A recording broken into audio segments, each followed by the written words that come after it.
பயணத்தின் போது அவர் அவுதையார் கோயில் என்ற ஊரை அடைந்தார். அங்கே ஒரு பெரிய ஆன்மீக அமைதி நிலவியது. அந்த இடத்தில் சிவபெருமான் குருவின் வடிவில் அவருக்கு தரிசனம் தந்தார் என்று சைவ மரபுகள் கூறுகின்றன. அந்த தரிசனம் வடவூராரின் வாழ்க்கையை முற்றிலும் மாற்றியது. சிவபெருமானின் அருளைப் பெற்று அந்த நொடியில் உலக ஆசைகள் அனைத்தும் அவருக்கு அர்த்தமற்றதாக தோன்றின.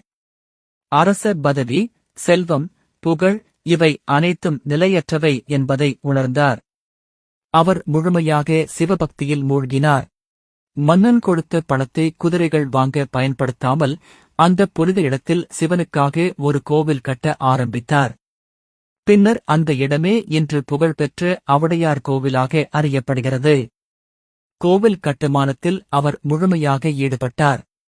அங்கு பக்தர்களுடன் இறைப்பாடல்கள் பாடி ஆன்மீக வாழ்வில் மூழ்கினார். ஆனால் மதுரையில் இருந்த மன்னன் குதிரைகள் வராததால் கோபமடைந்தான். பணம் எங்கே, குதிரைகள் எங்கே என்று கேட்டு தூதர்களை அனுப்பினான். வடவூரார் அமைதியாக இருந்தார். அவர் சிவபெருமானின் அருளில் நம்பிக்கை வைத்திருந்தார்.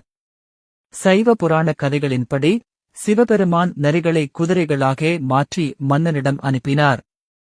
ஆரம்பத்தில் அவை அழகான குதிரைகளாகத் தோன்றின. மன்னனும் மகிழ்ந்தான். ஆனால் இரவு நேரத்தில் அவை மீண்டும் நரிகளாக மாறிவிட்டன.